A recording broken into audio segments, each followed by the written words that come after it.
it's absolutely huge, and it's near and dear to kind of the mission of what I feel of a patrol sergeant especially is required to do.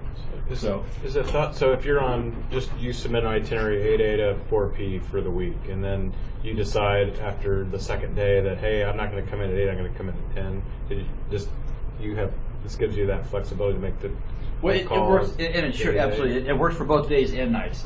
So say we have a staff meeting at 2 o'clock.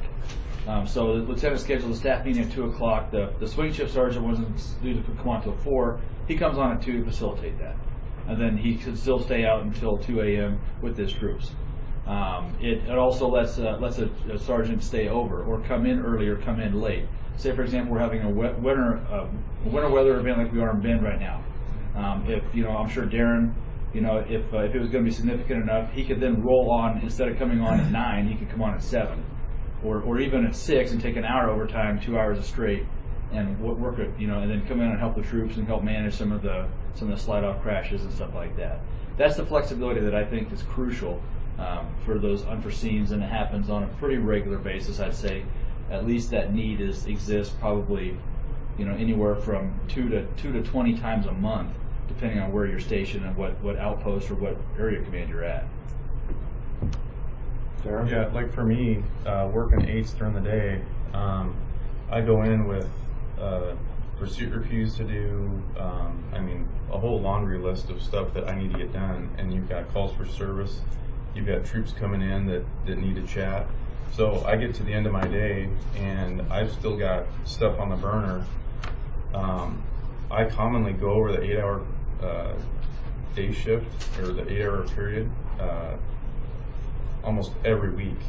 And then instead of charging the department overtime for going over, it's nice to have that flexibility without dinging overtime constantly. I run into that constantly. Instead of taking the hours off at the end of the week, it'd be nice to have that flexibility. Does that make sense? Instead of So the very first paragraph of 16.2.2 is the employee may also change his or her itinerary subject to the supervisor's approval with no liability to the department. So it just feels like there's flexibility in that language already.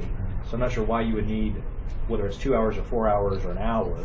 I'm glad you asked that question. Okay. Okay. What do you do when the lieutenant's not there? What do you do when the lieutenant's gone? What do you do?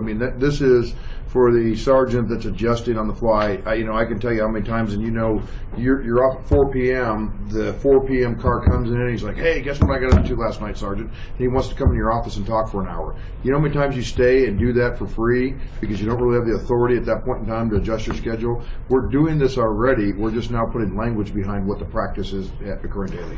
So I know this is not the intent, but what prevents a sergeant from just every day flexing and then taking that last day off? that could happen. So nothing prevents it. And so in theory, with that language, you could work a 410 because you could flex every day. But you would never sign contract language that said they were on 410s. Think about that. Well, there's the caveat that it's in order to avoid overtime liability. Yeah. You're still scheduled 5/8. So day shift patrol sergeant. I mean, I don't think that it would prevent it. They would have to prove that they were working the entire time. And I guess, this gets down to a management issue as far as I could tell, which would be, so let's just pretend that you had a sergeant that was trying to sort of finagle the system, not that anyone ever would, but if they did. The manager then would be saying, why are you working overtime on this day?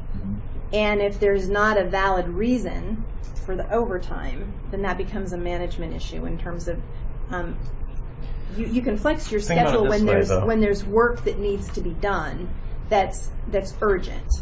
Not, oh, hey, I'm gonna get caught up on my my general paperwork that I haven't got to for a week and then flex my schedule. But it would need to be some sort of urgent circumstance or necessary or operationally reasonable at least. Because you have stuff that's time sensitive all the time that has to get done. You have BPRs that have to be done within a certain, you have complaints that have to be completed within a certain amount of time. You would also save overtime though. And a lot of 8 hours of overtime if you did that. Yeah, a lot of times you're on your way out the door. Saving the overtime, how would that work? Because a lot of the stuff that we're talking about is really